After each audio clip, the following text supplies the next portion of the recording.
Assalamualaikum warahmatullahi wabarakatuh. Alhamdulillah, terima kasih sekali pada kesempatan kali ini. Perkenalkan, nama saya Agus Murtono, salah satu dosen tetap dari Prodi Ilmu Keperawatan dari Fakultas Kesehatan dan Teknologi Universitas Muhammadiyah Klaten. Dan terima kasih kepada kesempatan kali ini. Video ini kami buat dalam rangka untuk mengikuti persyaratan daripada sertifikasi dosen di tahun 2026. Dan terima kasih sekali kepada tim penilai sertifikasi dosen tahun 2006, di mana pada kesempatan kali ini saya akan menyampaikan sebagai tugas dosen di Fakultas Kesehatan dan Teknologi UMKLA, yaitu saya mengajar salah satu mata kuliah yaitu mata kuliah kewarganegaraan. Pada kesempatan yang baik ini kami akan sampaikan bahwa video ini dibuat dalam rangka untuk sebagai pernyataan diri dosen untuk unjuk kerja dalam Tridharma Perguruan Tinggi. Nah, pada kesempatan ini akan kami sampaikan bahwa saya mengajar mata kuliah kewarganegaraan.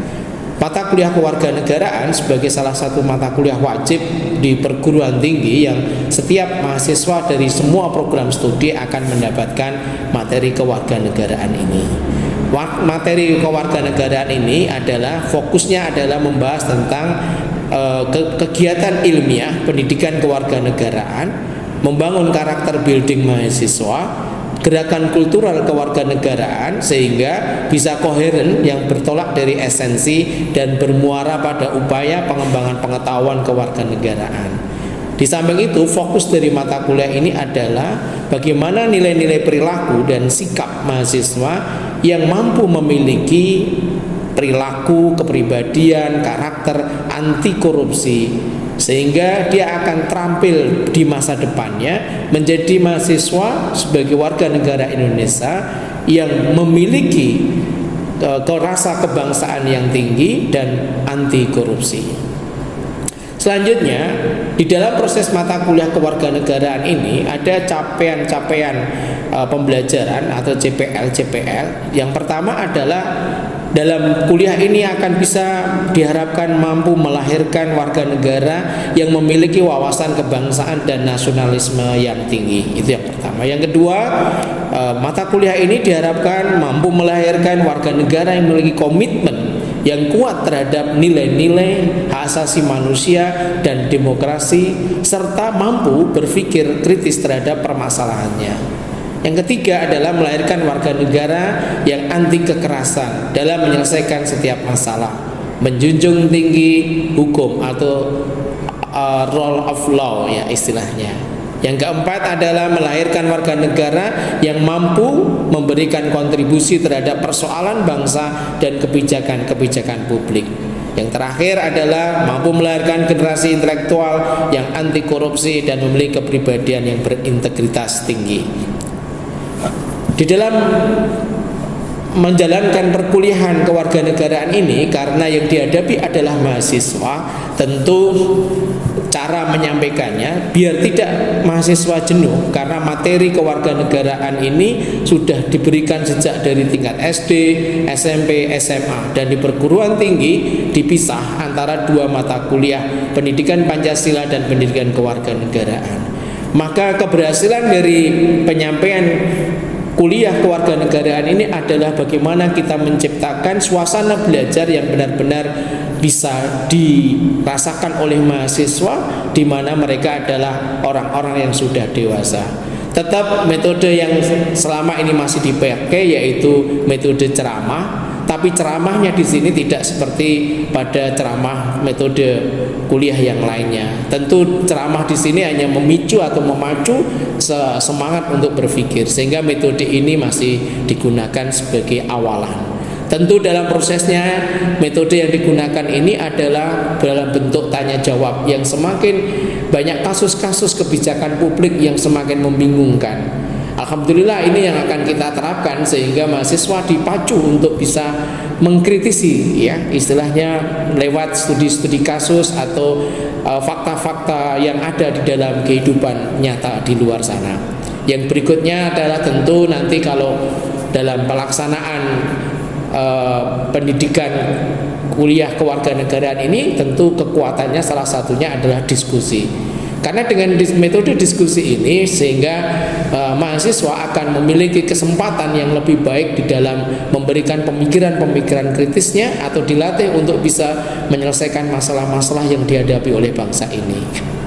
Selanjutnya dalam metode yang dilakukan selanjutnya adalah penugasan kelompok. Ya, tentu ini pendekatan kelompok sangat penting sehingga mahasiswa dalam konteks di sini adalah bagaimana mata kuliah kewarganegaraan bisa membangun mereka menjadi generasi muda atau menjadi mahasiswa yang bisa bekerja sama dengan siapapun, sehingga tugas kelompok masih sangat penting di dalam proses kuliah kewarganegaraan. Di samping itu tentu ada tugas pribadi yang dikeranakan dari kualitas pribadi. Ini akan kita ramu di dalam metode pembelajaran di kewarganegaraan. Terakhir, karena ini di era digital, anak-anak mahasiswa sekarang lebih ramah dengan alat-alat gadgetnya, ya, dengan alat-alat digital, sehingga pada mata kuliah kewarganegaraan ini nanti ada salah satu tugas yang dilakukan oleh mahasiswa secara mandiri mereka dengan cara membuat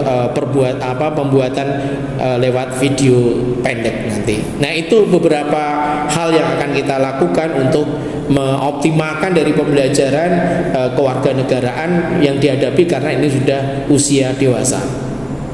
Selanjutnya ada beberapa komponen dalam pembelajaran kewarganegaraan ini sebagai evaluasi belajarnya. Yang pertama tentu absensi dari mahasiswa, karena disiplin kehadiran itu menjadi salah satu karakter yang harus kita jaga dan harus terus kita kembangkan di dalam pendidikan kewarganegaraan ini, sehingga absensi itu menjadi salah satu syarat, ya. Jadi minimal 75% dari kehadiran untuk menjadi syarat mengikuti ujian UTS dan UAS itu. Dan tugas-tugas kelompok pribadi maupun diskusi itu dalam posisi 20% untuk bobot penilaiannya. Selanjutnya komponen dalam evaluasi belajar mahasiswa adalah hasil ujian tengah semester yang memiliki bobot 40% dan hasil ujian akhir semester yang memiliki bobot 40%. Tentu dari hasil kalkulasi dan evaluasi hasil belajar ini nanti akan dihitung, dan apabila dari standar yang ditetapkan prodi S1 ilmu keperawatan itu mahasiswa masih kurang dari standar kelulusannya, maka di mata kuliah kewarganegaraan ini akan ada yang namanya dengan remedial. Selanjutnya beberapa referensi penting yang digunakan dalam menyampaikan mata kuliah kewarganegaraan ini. Satu adalah buku tentang membantu karakter dan kepribadian melalui pendidikan kewarganegaraan yang dikarang Syahrial Syahbirni dan kawan-kawan, ya. Yang kedua adalah sebuah buku yang khusus di pendidikan perguruan tinggi Muhammadiyah, yaitu pendidikan kewarganegaraan di perguruan tinggi Muhammadiyah yang dikarang Profesor Dr. Tukiran Tanirjo. Yang ketiga adalah karena kita menyisipkan atau menginsersi mata kuliah ini, yaitu mata kuliah kewarganegaraan dan materi mata kuliah pendidikan anti korupsi, budaya anti korupsi, maka kita mengacu pada buku pendidikan anti korupsi untuk perguruan tinggi yang dikeluarkan Kemenristek Dikti. Selanjutnya, karena ini salah satu perguruan tinggi Muhammadiyah juga mengacu pada buku tentang fikih anti korupsi perspektif ulama Muhammadiyah yang dikeluarkan oleh Majelis Tarjih dan Tajdid PP Muhammadiyah. Selanjutnya adalah panduan sisipan pendidikan anti korupsi dalam mata kuliah pada perguruan tinggi yang dikeluarkan oleh tim Direktorat Jejaring Pendidikan KPK tahun 2025. Demikian yang bisa sampaikan tentang kondisi atau gambaran bagaimana mata kuliah kewarganegaraan dilaksanakan dengan bersama mahasiswa. Demikian kita akan ketemu dalam materi selanjutnya, yaitu di video pembelajaran. Akhirul kalam, Assalamualaikum warahmatullahi wabarakatuh. Terima kasih. Assalamualaikum warahmatullahi wabarakatuh. Waalaikumsalam warahmatullahi wabarakatuh. Gimana kabar mahasiswa ini pagi ini? Sehat-sehat ya. Ya, kita akan melanjutkan pertemuan yang pertama kemarin di mata kuliah kewarganegaraan. Kita lanjutkan di pertemuan kedua sesuai dengan RPS kewarganegaraan kita. Nah, di RPS kewarganegaraan yang pertemuan kedua, pada kesempatan hari ini kita akan membahas tentang identitas nasional ya. Dulu pada waktu SMA sudah kenal toh identitas nasional ya. Ya, ini tinggal ngulang aja sebenarnya ya. Makanya nanti kalau ada pada waktu saya nerangkan, Anda ingin tanya, langsung aja tanya ya. Iya, karena ini kan Pak istilahnya ya. Jadi pendidikan kewarganegaraan ini kan berlanjut ya, dari SD, SMP, SMA, sekarang perguruan tinggi dapat lagi gitu. Sehingga nanti kita lebih banyak, monggo nanti ketika saya menyampaikan ya, bisa langsung tanya untuk biar kita bisa aktif gitu ya. Karena Anda termasuk sudah dewasa ini mahasiswa ya. Oke, sekarang kita coba review sebentar aja ya. Jadi identitas nasional itu ya, ini dalam bahasa Inggrisnya itu adalah identity. Artinya ciri ya, atau tanda, atau ciri khas itu boleh. Yang paling gampang kalau identitas itu adalah yang membedakan dengan yang lain. Ya, kalau itu negara itu berarti membedakan negara satu dengan negara yang lain. Itu yang disebut identitas gitu. Kalau orang berarti beda, setiap orang itu punya identitas berbeda dengan orang lain. Apa yang membedakan? Ada dua sebenarnya. Ada yang bersifat fisik, ada yang bersifat non fisik ya. Yang fisik itu mungkin warna kulitnya ya, ada tai lalatnya atau tidak gitu kan. Iya, kalau yang non fisik apa? Non fisik itu biasanya bentuk kepribadian atau bahasa yang lain namanya karakter. Beda-beda, bangsa satu dengan bangsa yang lain beda-beda itu ya, karakternya berbeda-beda. Orang Indonesia beda banget sama orang Amerika, mestinya begitu ya, mestinya. Nah, itu yang disebut dengan identitas gitu pengertiannya. Terus pengertian nasional di sini yang dimaksud itu adalah negara kita, intinya itu ya. Jadi nasional yang dimaksud identitas nasional di sini adalah identitasnya sebagai orang Indonesia. Jadi Anda sebagai mahasiswa ya, tentu harus memahami sebagai orang Indonesia sekarang ini seperti apa. Itu yang disebut identitas nasional. Jangan sampai terjadi loh ya, orang Indonesia tetapi identitasnya bukan orang Indonesia lagi. Apa bisa? Bisa. Karena sekarang sering disebut era digital. Ya, era digital ini merubah semua sebenarnya. Ini tantangan sebagai generasi muda yang seperti saudara. Agak berbeda generasi muda yang tidak kuliah dengan yang kuliah. Kalau generasi muda yang kuliah itu bersifat intelektual. Sehingga diharapkan Anda sebagai mahasiswa ini punya kekuatan untuk selalu bisa menjaga identitas sebagai orang Indonesia.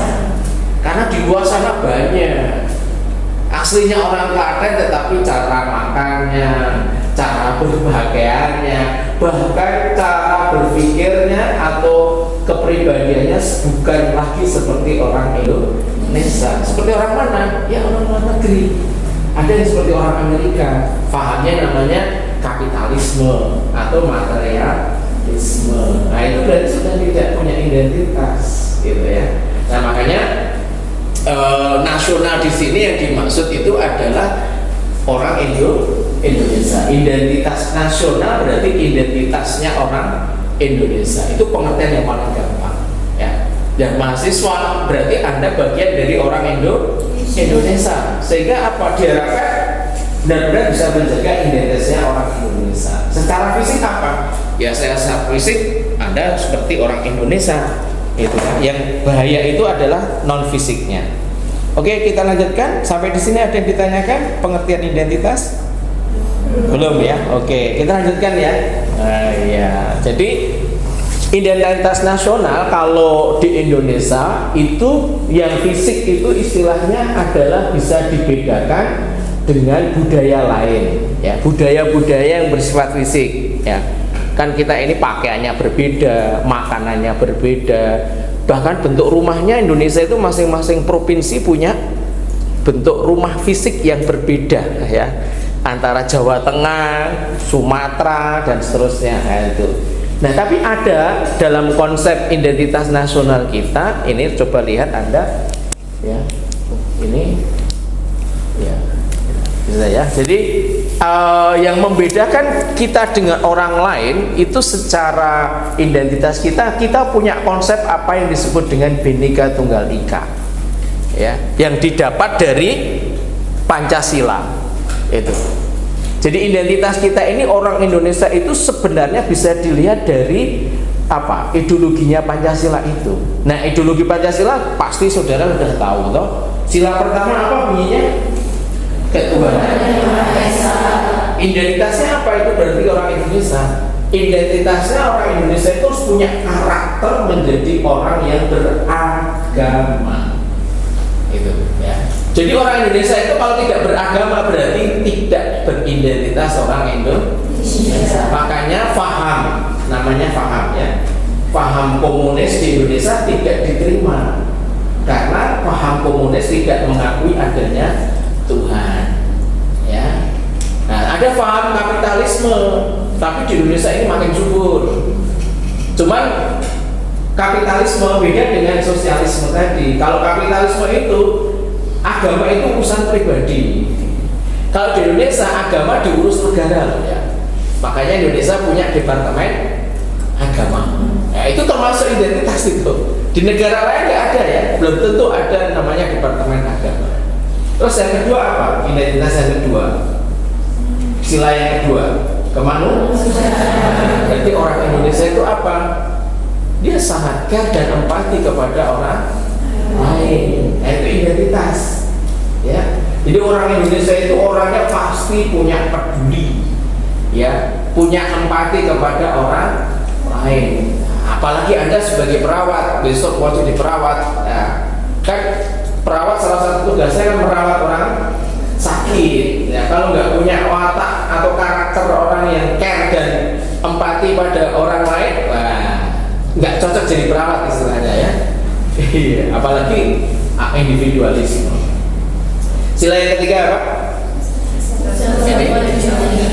Persatuan. Persatuan itu kalau dalam bahasa karakter namanya apa? Cinta damai. Ya, jadi orang Indonesia itu mestinya adalah orang cinta damai. Maka diterapkan oleh Indonesia dalam berpolitik luar negerinya itu pakai politik non blok namanya. Tidak memihak kepada salah satu blok. Misalnya begitu ya. Karena cintanya damai, sehingga kenapa Indonesia ini termasuk negara yang paling getol membela Palestina? Karena cinta damai, gitu ya. Jadi karakternya itu, identitasnya. Yang keempat apa? Bermusyawarah dan seterusnya. Apa intinya? Karakternya di situ adalah bermusyawarah. Jadi apa?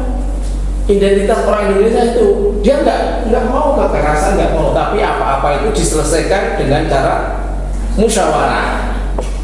Ya, apa-apa kalau ada masalah selalu diselesaikan dengan cara rembukan. Namanya musyawarah itu rembukan. Nah, itu karakternya orang Indonesia sebagai identitas orang Indonesia. Yang terakhir apa? Keadilan. Orang Indonesia itu melihatnya secara objektif kalau anak sekarang menyebutnya ya. Nah itu termasuk identitas yang sifatnya non fisik. Ya, paham ya, Mahasiswa? Oke, paham? Sampai di sini ada yang ditanyakan? Monggo, ada? Pak Agus. Iya. Oh iya, silakan.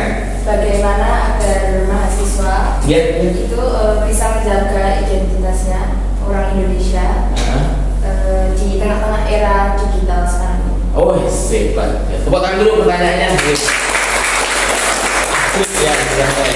Ya, ini pas ya. Kita sudah bahas tentang identitas nasional. Bagaimana mahasiswa itu bisa menjaga identitasnya sebagai orang Indonesia di tengah-tengah digitalisasi atau di tengah-tengah proses digital sekarang ini ya. Ya namanya HP ini kan benar-benar Anda mau lihat apapun bisa toh. Ya, semua paham di dunia bisa, semua peristiwa di dunia bisa, ya, semua jenis pakaian, makanan, ideologi dan sebagainya bisa lewat HP saudara. Nah, bagaimana bisa menjaga itu? Nah, makanya salah satunya Anda mendapat pendidikan kewarga negaraan. Itu untuk generasi yang intelektual tadi. Itu agar apa? Anda memang mendapat pendidikan yang berbeda dengan generasi yang lain, sehingga Anda bisa diharapkan menjaga negara ini dengan identitas negara yang sudah ada. Yang selanjutnya, bagaimana agar mahasiswa bisa bertahan gitu kan istilahnya ya di mempertahankan identitasnya sebagai orang Indonesia di tengah-tengah digitalisasi. Dan salah satunya harus memahami terhadap identitasnya sendiri. Ya, jadi kalau tidak memahami saya ini seperti apa atau identitas diri saya sebagai bangsa Indonesia, kalau nggak paham semakin gampang kena identitas orang lain. Jadi pahami. Nah, makanya budaya yang sudah ada yang turun temurun, ya. Kalau kita ini budayanya masing-masing masyarakat punya budaya yang masih up to date itu masih banyak sekali sebenarnya. Dan nanti kita akan singgung. Oke, agak kita percepat gitu ya. Jadi kembali kepada apa yang ada dimiliki Indonesia aja. Masih bisa kita mempertahankannya. Oke, selanjutnya. Nah, ini identitas kita itu ada yang namanya suku bangsa ya. Ada 300-an lebih. Itu di negara lain nggak punya saudara ya. Kita cukup banyak ya. Terus agama kita punya 6 gitu. Luar biasa ini, sebuah negara ada 6 agama resmi yang alhamdulillah sampai hari ini berjalan dengan baik. Dan bahkan dalam sebuah penelitian itu 6 agama itu punya puncak-puncak bangunan agamanya. Ya, Borobudur itu puncak bangunan punyanya agama Buddha. Prambanan, Candi Prambanan itu puncak-puncaknya agama Hindu. Ada katedral yang besar di Jakarta sana dan seterusnya, banyak sekali. Ya, nah itu contohnya. Yang Islam banyak sekali, wujud-wujud besar banyak sekali. Ya, gitu. Oke, agak kita percepat. Nah, kebudayaan, ya ini budaya masing-masing provinsi sekarang 34 provinsi. Bahasa, ya sebagai bahasa kita yaitu bahasa Indonesia. Nah, bahasa ini menunjukkan identitas dari mana orang itu atau dari mana negara itu. Biasanya masing-masing negara itu punya bahasa nasional. Kalau kita pakai bahasa Indonesia, itu identitas. Gitu. Ya, sebagai bahasa Indonesia itu sebagai identitas. Nanti kalau Anda ke dunia internasional, bahasanya bisa bermacam-macam. Kok Anda masih pakai bahasa Indonesia, berarti pakai identitas Indonesia. Apa bisa? Bisa. Di beberapa tempat sekarang sudah pakai bahasa Indonesia, ya, sudah mendunia istilahnya. Oke. Terus sejarah bangsa kita itu termasuk identitas. Ya. Kita cukup lama dijajah Belanda, ya. Oke, ya. Ini termasuk identitas itu, ya. Oke, kita lanjutkan aja biar waktu cukup, ya. Oke, dari identitas itu maka bisa dibagi menjadi beberapa elemen identitas. Yang pertama fundamental. Jadi fundamental itu maksudnya fondasi, saudara. Jadi mahasiswa itu ini tadi yang ditanyakan itu fondasinya harus kuat, ya. Makanya pembelajaran keluarga negara itu dari SD sampai perguruan tinggi. Agar apa? Dia nanti tetap megang Indonesia sampai kapanpun itu. Apalagi sekarang pertarungan pengaruh dari luar negeri itu sekarang luar biasa. Nah, mahasiswa diharapkan ini punya fundamental yang kuat. Apa? Pancasila. Ya, ideologi yang tadi sudah kita bahas 5 karakter tadi ya. Identitas instrumental Undang-Undang Dasar 45 dan seterusnya. Alamiah, kepulauan ya, kita di kepulauan besar. Religius tadi, nama agama dan seterusnya. Oke. Ya. Kita lanjutkan. Ini jadi salah satu identitas yang sekarang ya, yang menjadi tantangan orang Indonesia itu adalah tentang nilai-nilai karakter anti korupsi. Ya. Ini yang istilahnya yang mahasiswa sekarang harus tahu. Karena Indonesia ini salah satu negara yang kasus korupsinya itu luar biasa. Dan menurut data KPK, orang korupsi di Indonesia itu selalu lulusan perguruan tinggi ya ini. Makanya sampai ada orang yang pendapat ternyata pendidikan tinggi itu tidak mempengaruhi orang itu bisa anti korupsi. Nah, makanya sarang saudara, salah satu identitas daripada orang Indonesia untuk Anda sebagai mahasiswa, calon pemimpin-pemimpin bangsa itu adalah punya karakter anti korupsi. Nah, bagaimana bisa punya karakter anti korupsi sebagai identitas generasi muda yang akan datang, yang akan memegang negara ini? Ya, itu ada 9 nilai-nilai karakter anti korupsi. Ya. Nah, 9 karakter anti korupsi ini, yang pertama adalah kejujuran. Ini fondasi yang paling utama. Coba lihat mahasiswa, beberapa ada peristiwa korupsi itu, ya, itu bayangkan kalau sampai Menteri Agama korupsi itu kan luar biasa toh itu. Iya, ya, pendidikannya mungkin lebih tinggi itu kan. Iya, ada bupati ya yang dekat dengan kita, Sukoharjo itu, Bupati Sukoharjo, Bu Eti itu kan. Iya, sebelumnya ada lagi. Oh, banyak itu. Jadi orang-orang yang menjadi kelas pemimpin itu banyak ya, baik pemimpin daerah maupun pemimpin nasional. Bayangin kemarin baru aja toh Jampitsus Jaksa Agung, coba kelasnya udah nasional, terlibat juga kasus korupsi. Makanya kejujuran ini akhirnya menjadi sesuatu yang sangat di era digital ini menjadi sesuatu karakter yang memang sangat istilahnya, kalau melihat seperti ini kita ini menjadi cemas ya sebagai generasi muda kita ini, generasi intelektual seperti saudara ya, melihat negara sendiri itulah identitas ya. Anti korupsi itu menjadi identitas yang harus dikembangkan terus itu. Sehingga kejujuran dalam setiap kehidupan ini menjadi fondasi orang itu tidak mau korupsi. Yang berikutnya apa? Peduli ya. Jadi peduli ini kenapa menjadi karakter anti korupsi? Iya. Orang-orang koruptor itu berarti nggak punya peduli pada rakyatnya. Ya, pemimpin kalau tidak peduli sama rakyatnya ya jadi rakus tadi itu. Yang penting aku sugih dewe gitu. Bayangkan kalau bupati punya emas 2,5 kilo ya, 2,5 kilogram loh. Padahal kita itu punya cuma gram-graman toh. Wah, ini punya 2,5 kilogram gitu. Nilainya berapa? Kalau 1 gramnya 2 juta udah berapa itu? Nah, ini contohnya ya. Jadi dia nggak punya kepedulian gitu. Ya. Kepedulian, terus kemandirian. Jadi orang yang mandiri itu anti korupsi itu karena dia lebih bisa mengambil keputusan ya. Terus disiplin ya, itu disiplin ini termasuk salah satu anti korupsi. Disiplin apa ya, aturannya seperti apa. Besok kalau ada bekerja aturannya seperti apa, udah disiplin itu. Tanggung jawab ya, itu kalau itu memang sudah tugasnya dikerjakan aja. Yang berikutnya adalah kerja keras. Ya, kerja keras ini apa? Orang yang punya kerja keras dia nggak akan jadi koruptor. Kenapa? Dia sudah menyadari bahwa apa yang dia lakukan itu adalah sebuah proses untuk mencari penghasilan. Orang yang tidak kerja keras atau berpikir instan ya itu udah punya bibit koruptor itu. Apa-apa pengen cepat aja.